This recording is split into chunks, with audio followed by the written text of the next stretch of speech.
bang sa'yo hindi pinalad? Di katulad ng mga kilala mong higit sa akin. Oo tama, dahil di ako perpekto. Asahan mo naman ako'y marunong makontento. Di hahanap ng iba, wala nang hihigit sa'yo. Siguro ang hangad na lamang tumanda sa tabi mo. Ang pangarap ko'y ikaw hanggang sa kahuli-hulihan, makasamang bumuo ng tinatawag na tahanan. Makarami sa lahat-lahat, hindi lang sa kulitan. Sa ginhawa man o hirap, tanggap mo ang kapintasan ko sa buhay. Wala nang hihingin sa may kapal, isang biyaya na sa akin ang ikaw ang minahal.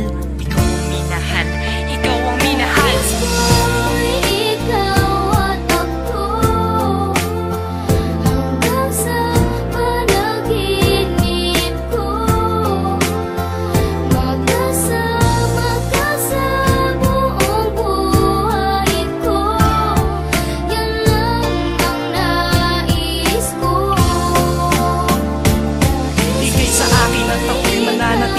Sa'yo, sinunggaban ko na ang tsansa na masabi ko sa'yo. Salamat dahil sa pagmamahal mo na walang pakit. Sa araw-araw kahit di ka naghangad ng kapalit. Ang kagandahan mong loob na di makita ng mata. Higit sa yamang matuturing ko pag nakikita ka. Patuloy tayong mamumuhay ng maayos at sabay nahaharap sa mga uri ng problema. Magkahawak ng ama na kaagapay kahit pa sa pagtanda. Mga pangarap ko sa buhay sa'yo lang nagmumula. Ang mga titig ko at yakap ang patuloy magsasabi ng pagmamahal na lagi kong bigkas mula sa labi. Kung po pwede lang pang habang buhay ka na makasama, yung ikaw lang at ako ang magkasalo sa ligaya.